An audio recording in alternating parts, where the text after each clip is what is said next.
Hey guys, Corey Ballard, Ballard Products. Hey, it's Aaron with the Mowing in the Dark Lawn Care Podcast. Hey, this is Tony's Lawn Care Talk. Hey guys, Cameron here with the Lawn Care Life in Missouri. Hey guys, this is Dan White with Lawn Care Unscripted. What up guys, it's Phil with Phil's Lawn Care. And you're listening to the Turf Nerds. Greg. BallardFP.com. Thanks guys. Man, if anyone's watching right now, Greg, they'd be in for a, would you call that a scary treat, right? Well, no, I'm being an Antifa capitalist. You're being an Antifa. Try getting it out. Go Antifa, Antifa lawn care capitalist, right? Yes. So I realize that I need to make money for a living, but I'll throw rocks at their lawns or rocks at their house while I'm mowing. So I got to make a couple of dollars. What if someone actually did that? I mean, I'm sure there's guys out there that have got frustrated that have done something that extreme. Yeah. So that's the Yakta. I mean, they fell off the deep end, right? They kind of went bye-bye. You have the Yakta Gator on right now. What happened? Why, are they gone or? I don't know. I tried. Everyone, all of us close buddies have tried to reach out to do something. Phil was trying to do something with them. They basically just did this to him. Yeah, they bait and switched him. So yeah, I just wanted to demo the mower. Never got a chance to do that. So I mean, it's a nice beefy product, right? But never got a chance. Yeah, it's excuse me, I'm sorry. I was just looking to see if there's any. I'm looking at their website. Find a dealer here. Because you were asking me, was it? We were chatting about this a couple months ago, right? You're like, hey, is Yakta still a thing? And we were both looking at it. Yeah. I don't know. I like Brody. He's a good guy. I'm not sure where they're standing. The mower looks pretty well built. We were talking about, how long our lawns have been right now because of the Kentucky Blue. Okay, Kentucky Blue, yeah. And who would put that mower on there? So I don't know. Will Yakta be at the expo? There we go. And you can use the promo code Turf Nerds for that. What a great plug. They have supposedly a bunch of dealers. It's funny. I typed in my zip code. Yeah. And the closest one apparently to me is Ontario dealer. Canada. So there you go. Yeah. Oh man. And then Howard City, Michigan. That's up by. They had one closer to you, Grand right? Rapids. They did have one closer to us, the Yakta dealer, but then they must have, that dealership must have cut ties with them or something, right? Because we were trying to figure out what it was. Did you mute yourself? He did. Oh, that's okay. Sorry, I was clearing my throat. Really? That's fair. The let me see. The next closest one is, let's see, I got Howard City, and that is, how far is that away? 110 miles away. There you go. And then the next closest one is Union City, Ohio, which is 176 miles away. Oh, holy smokes. Yeah. Well, there you go. What were we talking about off air, Greg? You potentially lined up a new driveway edging client, but then you also bid a guy too, didn't you? No, it was the same guy. No, same guy. Okay. Same dude. Okay. So I had a client. I was edging, cutting, was edging his lawn, curb, and the neighbor came over and asked me about edging his sidewalk. He says, how would you edge my sidewalk? And I said, well, yeah, let me take a look at it. And I got over there and took a look at it, and it was way overgrown. I mean, oh boy. I'm talking 6 inches over the edge. Holy smokes.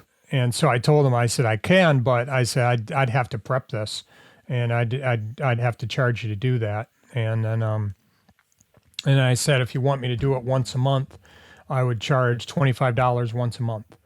And I think, actually, as I think about it, because I thought I might have been a little bit high, but, excuse me, I might be okay because he said that he had a guy did it for him last year. And if that was the case and it was overgrown 6 inches, that guy's lawn just grows like crazy. Yeah, there's no way. The guy that did it just took his trimmer. We talk about that, making a straight line or something, right? And did a straight line and didn't go all the way to the edge. So, but anyway, I might have bid myself a little bit high on the. But he had a long sidewalk. He had a long sidewalk at the front of his house. So, well, maybe you bid it right then. I mean, Yeah, you maybe never I know. did, but originally I told the guy, I said it would probably be about $300 to clean up his sidewalks and his driveway because he was so overgrown. And then, as I was walking back to my car, I turned around and said, "Look, I said I don't think it would be 300. I said I'd probably push 250." And I said if it's not because I'm billing them by the hour, I said if it's not that, I said if it only takes me 2 hours, I'm not going to charge you the 250. So Yeah, you could just I charge said, them like $225 or $200. Something well, like I that. told him I told him how much I'd charge an hour because that's going to be, and I said this is a lot of work. This is hard work and a lot of it. Yeah, if it's grown over 6 inches and there's sod everywhere too, man, I don't get how people let it get that bad. Well, seriously, I think the guy that did it just did a straight line because he didn't want to do the whole thing. I wonder what he 'Cause built them for. There's no for a way straight that line. could have grown over as much as it did. So I had a guy that did it last year. It doesn't look like it. He just said, yeah, no way. There's no way. Well, the driveway and sidewalk edging gigs are pretty good if you do it the right way. We've done a couple, Greg, and I'd say we made out pretty well. And then new thing we do, we've talked about this before, is just you want to really chop up all that sod so you don't have to take anything away. You can blow that dirt back into the grass. yeah, and that's what I told him. I said I'd probably trim it up a little bit first, and then that way we wouldn't have as much sod to have to deal with. And sod's heavy. When you deal with that, that's heavy stuff. When you're trying to when you put it in a bag. For a guy to throw it as curb, that gets heavy. So actually, now that I think of it, I could haul it away because I got a spot that I could use it at. You could just take the sod and then plant grass and then hope it grows in. Well, I've got one of my clients that they put up this cement wall, and they didn't level it out, the soil up to the wall, and it kind of dips down. So actually, over the past last fall when I was doing my cleanups, I would just take some of my leaves and dump them right there and try and build it up a little bit. So as I think about it, I might just haul that stuff away and put it right there and try and build this guy's up. And it's grass. So, just flatten it out and make it look good. So that is pretty smart. Another way you can build up, man, you were teeing me up with these good segues, Greg, no pun intended, is if you guys need a website, sign up with Ezra McCarthy, Green Frog Web Design. I've been chatting with Ezra. Things are going good for him up there in Canada. He's cranking out website for guys here in the industry. We'd all encourage you to get the single page website. I mean, he makes some pretty sleek sites, Greg, doesn't he? Slick, he does wow, make sleek, some nice slick, ones. Yeah, I've seen a couple of his sites. They look really nice. I'm impressed, and it's just a one page. It's nice, simple. You don't have to click through a bunch of stuff, so it's worked out pretty well for some guys. It's good for him, and he's a good guy, and he's a believer, so you can't beat that. So, Greg, people are going to be listening to this. Is he going to Expo, do you know? He's actually, I don't think he is. He's 14 or 15 hours north of Seattle, and then from my house, he was like 35 hours. So that would That's kind of explain far. it. Yeah. So I was trying to encourage him, like, hey, maybe you could fly into like Detroit. He did fly in last year. I think it took him a pretty long time, but he flew in, and that's not far. It makes our 5.5 hour drive, Greg, look like it's nothing. Like that's easy. Yeah. Now, how long he drove last year? Or he flew.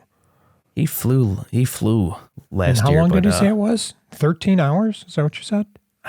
I don't know how long. I was saying I was thinking maybe he could fly to. It was 35 or 36 to drive to my house, but I think it took him quite a bit of time though too. Yeah, it wasn't just a like little 5 hour flight because he was 14 hours north of Seattle. He's got to get down to probably fly to Seattle and then Seattle to like Minnesota, then Minnesota to Louisville or something like that. I'm just guessing. It probably was about 13 hours, which we should ask him. I'll ask him that. Where's he at? I don't know. He's told me the town. It's some inconspicuous town up there in Canada. He's so bunkered in though. But he's pastoring, he's making websites. So yeah, so I'm thinking of this 35-hour drive. If I drove to, actually, it probably wouldn't be that bad because if I drove to Colorado, that's about 19 hours, and that's about a 2.5 hour flight. So it'd be about a 5 hour flight probably. So because he's 35 hours drive, and multiply 19 times 2, it's about 38. So Cut he'd across probably be Canada. about 5. It's like going from from Detroit to California, a little bit less. That's a hike. And speaking of drives, though, by the time guys are listening to this, Greg, I'll be listening to this. I'll be in Sunset Beach, North Carolina, finally getting away for an actual full week vacation. Now going up north, we're getting away. I only got done this week in 4 days because my brother helped me, Greg, because I'd be in the same position as you. I'd be right there in the same spot. We've been battling at least our lawns, Greg. They've been long. They have not been short. It's terribly long. I had a couple of clients today. I texted them and said, "Look, turn your sprinklers, at least 5 minutes. Take 5 minutes Way off off. your sprinklers." Yeah, I don't know how much time they have on them, but these lawns were just long. I had to triple cut a few lawns, and so I just texted them and said, "Look, you got to take at least 5 minutes off your sprinklers." So, and heard back from one of them. The other one doesn't always respond, but they usually go ahead and do what I tell them to do.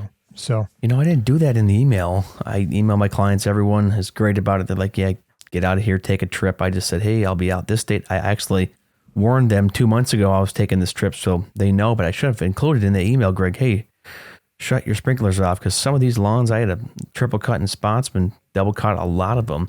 Only a couple of them I could just single, perfect pass, cut once, but we haven't really got that. I know Aaron Sutter with Mowing in the Dark podcast up there near Grand Rapids, he said it's been pretty dry, but we haven't experienced it at all. It's been very disappointing. No easy money for us. It is the middle of August, and I'm double cutting and triple cutting. Who would believe that? Yeah. Yeah. So, but I remember last year we had it long. 2 years ago, we were still doing a lot of cutting. So for whatever reason, we're just getting some wet Augusts. So July's and August. Today was nice and cool, but the other day, the August 20th here, I had to look to see what the date was. Wednesday, it was. They said it was a high of 70, Greg, but this was chilly. It was chilly the other day, wasn't it? I was happy. I was nice and comfortable. I had a t-shirt on and then a long sleeve. I had two Dry Techs on, my Dry Tech t-shirt and my Dry Tech long sleeve. So I just ordered some too, by the way. I wanted to try out some stuff that I saw, some UV ones. And I was talking to a dermatologist, and she was saying, no, these UV ones are really good. And, really? The UV 50 protection on them is supposed to be... that's perfect. Supposed to be good. So, and she said that when she was telling me about this, she said they took a white T-shirt and put it under water, and they checked it, and it was like a UV protection of 4. And they've looked at these UV 50 shirts, and it's like nothing's getting through. So, anyway, so I thought, well, I'm going to order a couple and see how they are. And they're supposed to be cooler as well. Well, I've been mowing in UV 50 shirts, but speaking of picking up things, Greg, didn't you just get hey guys, Corey Ballard. Some of these Ballard blades delivered to your fine residence? I did. I just got them today. They were sitting in my garage when I got home. So I think with as long as all this stuff is, because these were I got the mulching or the gator blades, and I think I'm putting them on tomorrow morning. I think I'm going to grab my mower and just go ahead and put them on. Thanks, guys. And for as long as everything is right now, this stuff needs to be chopped up. So I'll give it a shot. Yeah. I've been getting a lot of these people on Facebook. I mean, I think people like those Ballard blades than they don't. I actually had a set on my Cub Cadet, and I thought they actually cut fine. They're just a thicker blade, but I get the super high lifts, so at least they're getting a nice thick and heavy blade. Yeah. The ones I got were the high lift, but I got them as a gator, and I figured, all right, I could use them for my cleanups, and right now I'm actually glad. I wish they would have come yesterday. I could have put them on Monday for as long as this stuff is. So hopefully they'll work out. And Daniel White really likes those gator blades. He does. The Ballard blades. Yeah, no, there's some good good things on ballardinc.com. Thanks, guys. There's some decent things on there. Not everything he sells is great, but we've raved about this before. The side catcher is awesome. Some of the blades, I see more people liking them than not. Yeah. Oh, yeah. And I kind of wanted to try out that mag tarp looked kind of cool, but it's like $100 for like a magnetic tarp. It at least looked. He made the video on it, like look nice. Hey Greg, I should buy you. Did you see on his website? He's got like a seat for a stand-on mower. He's got like a seat that you can actually install on the platform. I go, that doesn't make any sense to me. I don't know. You're defeating the purpose of having a stander. I guess. Like, hey guys, if you're mowing acreage and you just get tired, you can take a seat. I'm like, what? Okay, well, it was kind of funny, but I'm sure guys have purchased that, haven't they? I think I saw one somewhere. I think I saw somebody with one, and I'm thinking, at that point, get a rider. Well, at that point, get a rider, and then the other thing is well, at least mine flips up. Does your deck flip up on your the platform? Yeah. Yep, the platform flips up nice, so you can trade that right so you there. Can make that a walk behind then. Yeah. So problem is, you got that thing on, you can't flip it up. So granted, I think I've done mine as a walk behind twice, and since I've had it. He also had this thing, Greg. Did you see it? It was called the Don Bar for like a rider for these old guys. You can put this metal hand. That's making someone feel really old. If you're that old, it might be time to stop. I don't know why they called it the Don. I swear it was called the Don Bar. It's like Ballard. It's like Don Bar Ballard. I'm gonna look this up here live on Don Bar ZTR support bar. It's $120. The Don Bar is a heavy-duty support bar designed to assist in mounting and dismounting zero-turn lawnmowers. They have a deal right now going, I think 20% off if you type in the word Apple in the promo code. Oh, here it is, yeah. School's back in session. Get an A+ deals this week with code Apple.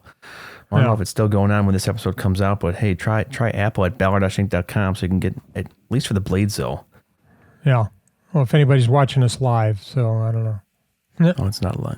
No one's live here right now. It's just a studio record session, Greg. But okay. So kind of want to hop in. That's a perfect segue of meat and potatoes. If we're talking about mowers and stuff like too. And you've seen these guys. You've seen the YouTube shorts and the videos, and I've seen social media guys do it about pro tips. And we're going to kind of dive in here. We've kind of compiled a list of pro tips for smarter mowing because, Greg, you've clearly mowed a lot when you were at your famous place. I used to work at the Country Club of Lansing when I was in college. You've been mowing for a long time, and I've been mowing for 15 years, but more if you count before the lawn care business. And so mowing is really our bread and butter here. We have a lot of other ancillary services and things that we do, but we want to kind of hop into some of these tips that we've generated, Greg. So I'm just going to kind of lead this off here. Let's, I don't really have a song, but let's just cue up this here. This will be totally random. Pro tips for smarter mowing. Okay, so the first one that we put down here, Greg, I don't know if you have these up, but there's kind of a random list. The first one that I wrote down here is perimeters. Aim to get less grass in driveway and streets. So when I'm talking about perimeters, it's like your outlines. And what I do, and what I started to do, because every minute in this industry, you can save time. Like you want to be able to save time in every minute of mowing out there. And I'll do my perimeters in the same direction 3 different times, but the whole goal, like I've done even more. Like I've almost mowed an entire yards in a circle and then striped it because you don't want to. Because I see guys do it, and I've been guilty of doing it too. They just bury and they barrel a whole bunch of grass on the driveway. Then I'll spend extra time blowing off all the grass on the driveway back onto the grass. And then what also kills you though too, Greg, is the wind. You ever have one of those driveways where you accidentally put a whole bunch of grass on the driveway and it's just you spend too much time blowing it all back onto the grass? Yeah, that is an issue that I've seen. That just happened to me today. As for whatever reason, I just missed my. I made a mistake and wound up blowing a bunch of stuff onto the driveway, and then had to go back and fix it. So that was kind of a pain. It disappointed me. So. It was a little frustrating. Yeah, there's this one lawn that I mow. He's my top paying customer, and how it works, Greg, is he has a half circle driveway, then a straight driveway, but his straight driveway has like a 3-car garage. It's just where it sits. It's windy all the time. So today, when we mowed it, I just basically mowed everything, all the grass towards the center, this towards the grass, and I almost had no grass on the driveway, and we saved time because my brother's been helping me, so we save time doing it that way. So that's a pro tip. How about this next pro tip, Greg? You know what? My computer, I've got something going. So go ahead and read the next one, and then I'll do the next Common two. sense one here for this one, Greg. But you and I have always been doing this, but we changed the direction every week while mowing. I was doing years past. I've said this here on the show. I would mow 2 weeks one direction, 2 weeks the other. But now this year I'm kind of changing it up where I'm changing the direction every week, because that really does affect how it stripes though too. Because even doing 2 weeks the same direction, I would notice I was rutting out there a little bit. And if you create ruts, you can actually have your mower sink in the lawn a bit, and that can actually leave streaks and lines and mohawks in the grass. So I've been changing the direction every week, and it seems to be kind of working better this year with keeping my lawn less rutted. We didn't really talk about that one, Greg, but how do you do it? I mean, we probably do that the same way. It's a pretty common sense pro tip. Oh yeah, I change every week. And depending on the lawn, I can do 3 to 4 different cuts. And when I worked at the Country Club of Lansing, we just did that one. we used to, it was front to back, side to side, left to right for the diagonal, and then right to left for the other diagonal. But that's what we did. It was every day we were changing direction when we were doing the tees and greens. And that was important to be able to do that. But I'll tell you what, I had a client, potential client last year. They wanted me to mow the lawn. I think I've talked about this. This is the one where the lady, I was cutting a corner lot across the street from her, and she saw me and asked me to start cutting her lawn. And I gave her my price, and big lot, corner lot. So I gave him, I think it was like $65, because it was a big lot. And husband came, so she said, okay, it sounds great. Let's go ahead and do it. So she paid me. And then the husband came home, and the guy that was cutting their lawn was cutting it for $40. But I noticed, though, that the guy is not changing direction every week. He's the same direction. And there's no reason that he has to go the same direction on that lawn. He could do at least 2 directions. Then the other thing is he's not edging, and my price included the edging, and so their edges their curbs look terrible. Oh no! And so he thought he was saving all this money. He's getting one cut, so he's going to have a bunch of ruts in his lawn, and then he's not getting any edging done. So, but yeah, change your directions, guys. I had another lawn that you actually saw it. There was one I was talking about thatching, and we decided we thought we could do. The guy that was cutting her lawn last year, he only cut it front to back.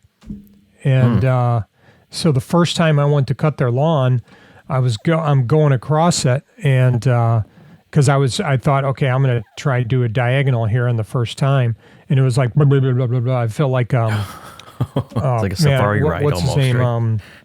On cars, Mater. Remember Mater? One of the times when he was going over a bunch of the bumps. Yes, that's what I felt like. That's hilarious. Yeah. And anyway, so I've gotten it a little bit better, although today I was there cutting. I couldn't keep my angle. I was trying to do my angle cut. I couldn't keep my angle on the hill. So I think I might have been going too steep. So I need to change my angle a little bit. So because I see these guys, on these Facebook groups, they complain about like their cuts having weird streaks or lines in them. And here's the problem. They cut in the same direction all the time. Like I've seen certain lawns where it's like, that's striped really well. And then you look at it more, and you realize, oh, they're just cutting it the same direction. That's why it looks so good. Right. And by changing it out, I guess you're evening out the ruts in the lawn, so it's not as bad. So that's a common one that people should already know. But yeah, change your direction every week. The next one here we got is cut a little on the low side, but don't scalp. You're gonna like that one, Greg. I'm not as big a fan of that as you are. Let me define this a little bit more. Let's clarify that. You probably understood what I kind of meant. It's like, because we've been in the growing season since April, haven't we? It hasn't stopped.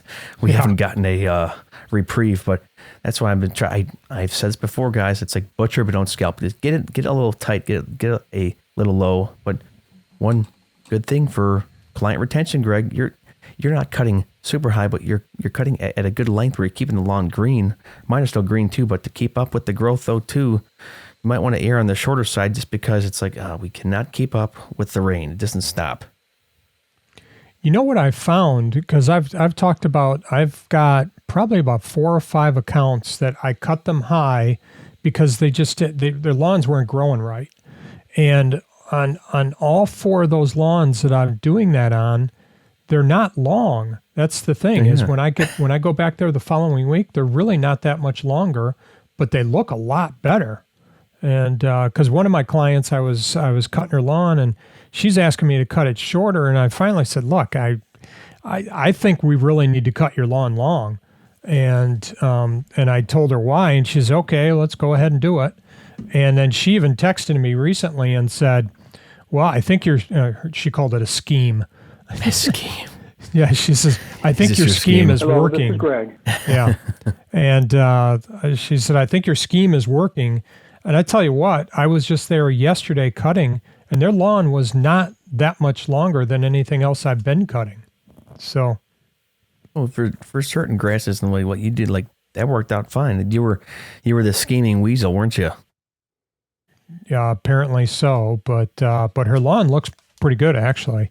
So, and it doesn't.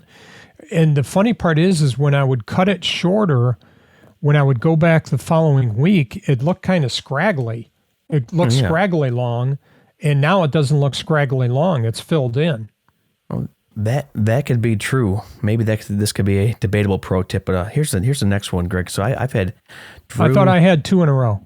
Oh well, I mean, I'll tee you up here on this one. So I've had my brother work with me and my buddy Rocky. Shout out to Rock, who have worked for me, and those guys can stripe, but they need to work on a tad more of their situational like awareness while mowing. It's like you're trying to get like a hold of them. You basically have to like stand like right in front and like yell at them to get them to see. Like, and I was talking to Rocky about it, and I was saying, hey, you gotta be a little bit careful when you're going up to these trees that have the like elevated grass and corners and stuff, because he was scalping some certain areas. I'm like, you're scalping some areas on the turn because you're getting too close, or you're not getting close enough, or you're trying to turn like there's trees that have grass that have like grown up. It's like built up dirt, and he was getting way too close to that, and he was scalping part of it. And I'm like, hey, you got to be a little bit more aware of your situational awareness of mowing. What you have. Yeah, and like what you have, and I'm so, I guess, good at this by now. I know exactly how the mower should sound. I can see that dude walking across the street. I know how it's striping, and this is a skill that takes time. And Greg, it probably took us a long time to develop it, but you want to be super comfortable on the mower where you don't have just horse vision, just the mow and not see anything else. Because I'm like, hey, you were scalping some stuff there. You didn't need to scalp that. Yeah. It's but part of it is to your advantages. That lawn, and you've been cutting that lawn forever. So sometimes like Rocky and Drew, they might not be as aware. But they need to look at undulations in the ground. But they need to be paying attention to that. So be aware of what you have. But you also mentioned something about listening to the engine and, knowing that sound. And, it's funny because I told you the other day, my belt jumped on my mower. Yep. And I'm mowing along, and all of a sudden I'm hearing a woo, woo, woo, woo. And, like a wobbly. Yeah, but I'm still throwing grass. That was the odd part. And so I'm going, okay, wait a minute. I think this is the belt. And shut off the deck or shut off the blades, and then went down and looked, and the belt had popped off. So I tried to turn it back on, and nothing. So I think when I shut it off, that's when the belt finally popped off completely. But yeah, you need to be aware of different sounds. If it doesn't sound the same, there's something going on that you got to check out. Like I had a little rattle today that I've never really heard. Could have been a screw or a bolt. Yeah, I have a small squeak on mine. I think it's the the hydro, what's it called? It'd be the hydro pulley that mounts to the crankshaft of the engine. The bearing on there is like gone bad, so it squeaks at lower RPMs. Guys were saying, oh, just take it off or just spray some WD-40 on it. We have to get to it, which is the tough one. All right, hit us with the next pro tip here, Greg. You're like this one. You technically don't need a discharge blocker, but you should get one. You can mow in certain directions and patterns to not get let me see. Not get grass. Not get any grass into the mulch beds. And let me see. And you could. I'm sorry, my screen was oversized, and I didn't realize I lost too much. So let me start over again. You technically don't need a discharge blocker, but you should get one. You can mow in certain directions and patterns to not get grass in any of the mulch beds, and you can stripe everything after the grass is mowed. So that's a good idea. I mean, it's there's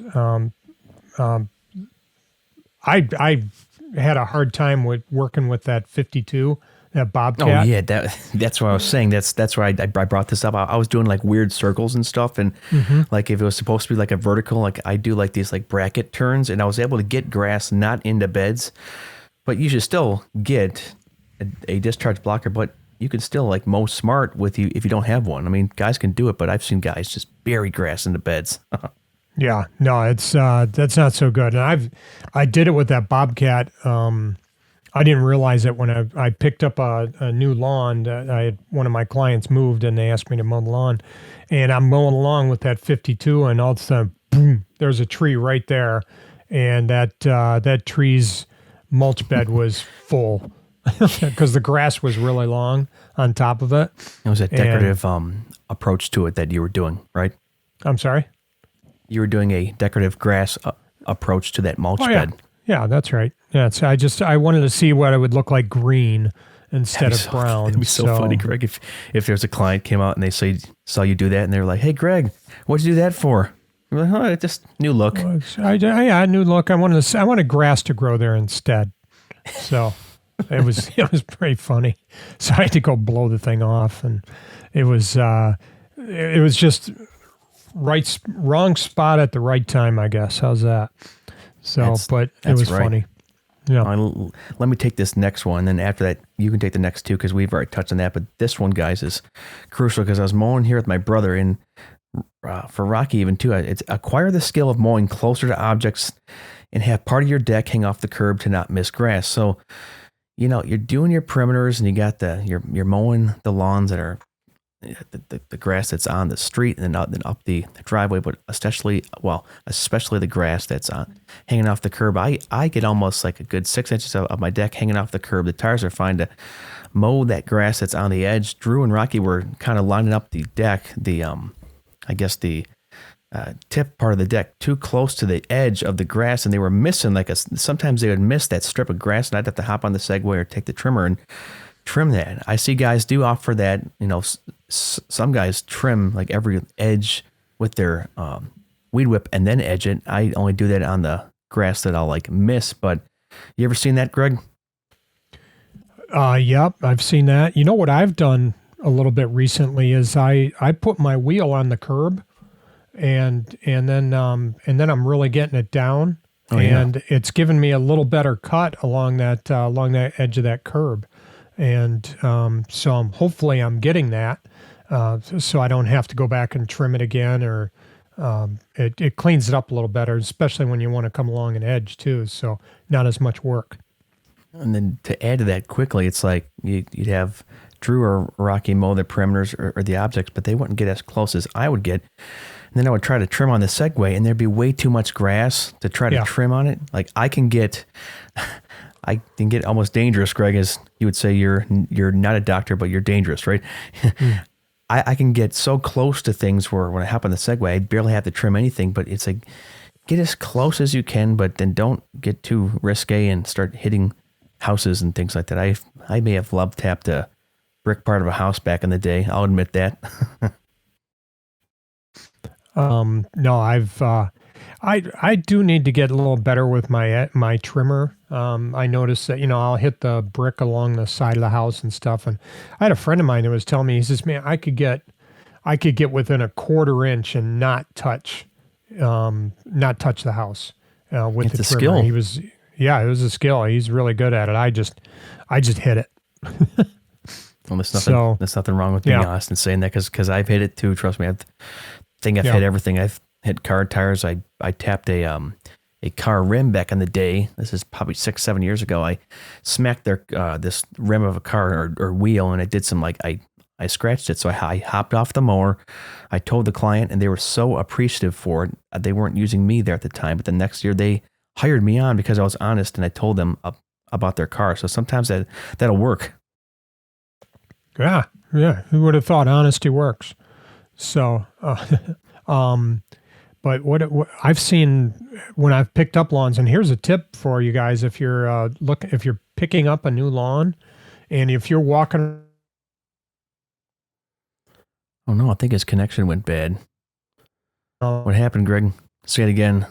I think Greg is cutting out. Oh no. Yeah, what happened? Did we lose? Oh, you're back. Try it again. Yeah. Take two. I said tip about something about walking. Yeah, if you're looking at potentially a new client when you're walking around the house, and make sure you do, check out that siding to see if the previous guy was tearing up the siding. Yep. And that way you're not going to get hit with it. And, we've seen stories about guys where, hey, my neighbor's going to cut the lawn this week. And he needs a couple of bucks, so I'm going to let him cut the lawn. You can cut it next week. And then the following week, the guy cuts the lawn like usual. And then he gets a phone call and says, hey, you busted my window. So, so you got to be careful of that, because somebody could turn around and come back. And if you see torn up siding, take pictures and make sure you got it dated and say, hey, this was already here. So that is a smart tip on mowing. Take pictures of anything, though, in general. If there's something out of place, you think you didn't do it, before and afters are fine. But why don't you combine these next two tips, Greg, because you already touched on this like a little bit. Okay, feather the deck over berms and undulations, and raise scalp rollers to the highest setting to avoid scalping. You're good at feathering your the deck on your mower. I'm not as good on that. So, how do you do it? What do you do when you're feathering the deck? So here's what I do. I just got on the multi-force. It's almost easier too on the rider, because you can just use your foot. But I'll just take my left hand, put it on both the multi-force handles. Just take the right, slowly, barely pull up on the deck there, because you go over certain uneven parts of the lawn. Because I've noticed the topography of the lawns have changed over time, like the earth sells and shifts, so stuff that didn't scalp before now scalps, and so I just get to barely kind of pull up over certain areas of the lawn, though. But we say this for the scalp rollers, though, Greg. I raised them all high on my multi-force because the lawns are so even, it'll still gouge, like even on the mid setting. But even with the Bobcat, I've noticed the lawns are less kind of scalped in areas on the highest anti-scalp roller setting, because all these lawns, at least now, they're all uneven and thick in areas. So higher the better, so you don't scalp stuff. Okay, so when you're saying higher, when you're raising the scalp rollers, so technically, are you lowering them to keep the deck from scalping? Is that? No, I'm putting the anti-scalp roller on the highest setting, so further up, so not closer to the grass, but farther away. Because I noticed having it down more, it would actually hit the wheel more and kind of gouge. Oh, so the wheel is gouging, not the deck. Yeah. Oh, okay. The wheel would gouge, and then underneath the wheel, they have that, like, those two little metal, I guess, bars that hold it in. And those, it would kind of scalp more when that wheel was down, but having it up was better because I'm able to actually hug around certain elevated grasses better. Because before, it was just that part of the wheel would hit and it would kind of scalp. But this time, but ever since I've changed it to the highest setting, hasn't done it. Okay. Now here's the thing: is I've got a couple of lawns that are just, they've got so many holes in the lawns that I don't know how I could even feather. And I have that problem too. And some of them are terrible. I mean, to the point where if I was trying to grab my deck and roll it or raise it a little bit while I'm going over, some of those holes are so deep. I'm gonna kill myself because they're like 4 inches deep or something. I cut this backyard. You've actually mowed it with me, Greg. There's two. It's grass back there, but it's kind of like in the woods. And there's just two random holes in there. There's sinkholes, and I've tried to mow through them. No, I've done some serious scalping damage to them. So I just mow around them, and then take the trimmer and scalp all the grass because it goes like it's like flat, and it goes down into a big hole. And I need to convince the client. I'll probably say, hey, pay me, and I'll fill these holes in with a couple bags of topsoil. So, all right, Greg, let's kind of rifle through these last ones here. Last couple too are just easy, but this one You're gonna like this one, Greg. There's no point in mowing at full speed. Greg Dermott. Lawns are way too uneven and it produces a horrible cut. I personally drive the mower at medium to medium slow speed. Makes the cut look great. That's how you build up rock density. Shows people that you care. I mean, Greg would fly. You used to fly on the lawns. I'm like, you're going fast. Yeah, I cut fast. So I mean, it's. I guess the Bobcat does a decent cut even at the. It does, yeah. Yeah, even at the top speed on the thing, the transport speed, and I've just gotten used to doing it, and I am slowing myself down a little bit, especially on this longer stuff. I'm just trying to I'm not trying to throw so much stuff into the deck that it's overworked, and then I don't get that little strip of grass that didn't get cut. So, but I have been slowing down a little bit. If they're lawns that I know I can go fast on, I do, but I have been slowing down some. That I appreciate you slowing down, because sometimes like you think Greg will like levitate off of the mower. I'm like, man, he's trying to go to space. All right, let's alternate through these I've next launched ones, on my on that platform a couple times. I've hit some stuff. I have too. Oh yeah. And, yeah. So go ahead. Let's alternate. Let's just do rapid fire. Do these next ones, getting on to some trimming and blowing, and then truck stuff. And we already go. took this one. When trimming, try not to throw grass in the beds. Trimmer head spins counterclockwise. Trim away from the beds, and that's important because then you're not throwing. Just work with your equipment. Let your equipment do the work. I had somebody who was helping me one time, and he said, this is, it was really hard, and I was trying to use your edger, and, I was pushing down. And I said, why are you pushing down? I said, let the edger do the work. That's funny. We never let things do the work. Here we go, Greg. Always blow grass out of the edges and cracks thoroughly. Make a huge difference. It really does. I've seen like people have worked for me and they edge the driveway and they're blowing things back onto the grass, like they're blowing off everything, and they'll just kind of scoot the grass back into the cracks. And I'm like, what are you doing? You want to be able to see that dichotomy and the difference from the green to the brown to the cement. Yes. That's what really makes it. You could have horrible stripes, but if the person trims right and edges right, it makes a big difference. Yeah. Make sure you're blowing that stuff out. And there's times where I haven't done it as well as I should have, and then I'm trying to rush through the job, and then the following week I'm back there and I'm looking, I'm going, doggone it, because now you got a bunch of dead grass sitting there. It's yellow, and that's what actually happened to me last week. So Greg and I still don't practice what we preach. Good job, Greg. Yeah, man. Yeah, do as I say, not as I do. Always blow grass. Oh, whoops, I'm sorry, wrong. Think about where you park your truck. That's important. Park in a smart location where you don't block traffic, and also don't park in front of the house you're going to cut. Yeah, you know what? Funny that you say that. Okay, I was mowing today. It was a 3-stop. My client was out weeding, and you had this other service that come by. Let's just say they're kind of a ragtag group. You had a guy following them in a beat-up car, and then, they all piled out of their, piled out of their truck, and they parked literally right in front of the house, the next house I was going to mow. So my client was kind of cussing and like yelling at him, and I kind of almost pointed them. I'm like, you could have parked like 2 houses down. You have a crew of 5 guys.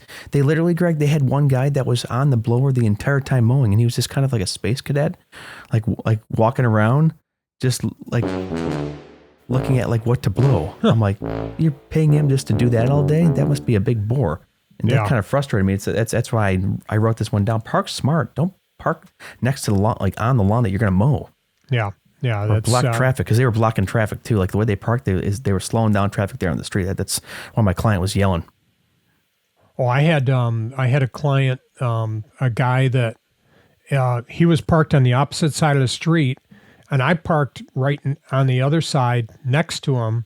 And I've got a dually, and he had a dually, but I did it purposely because people fly down that street, and I was making them slow down. So when they came up to our trucks, they had to slow way down. So that's very smart. Yeah. Thank you. All right. I'll hit this one. This is, I'm like burping inside my mouth because I was just having water. Shut gate of your trailer if you have a multi-stop. Okay. If you're going to be there for a long time, shut the gate. I don't care if this is an enclosed trailer or an open utility trailer. Shut the gate, because it makes everything look more like professional, in my opinion. Having our enclosed trailer shut there. But I mean, have had my gate open, and then I have an American flag that hangs on the very entrance of the trailer. So it looks nice, but to prevent people from stealing stuff, just shut the gates up. Even on an open trailer, it just looks better with stuff shut. Yeah. Yeah, it cleans it up. Plus, you're making it a little more difficult for somebody to try and take something. So, if that's one extra step that they have to open the door, they're less likely to do it. So, I saw a clip the other day of a guy that he had his blower in the back of his pickup truck, and somebody drove right up. I'm sure they probably drove by, saw the blower in the back of the bed, and then swung back around, and they just walked right up. Somebody got it on camera, and the guy just walked up, grabbed the blower out of his truck, and they drove off.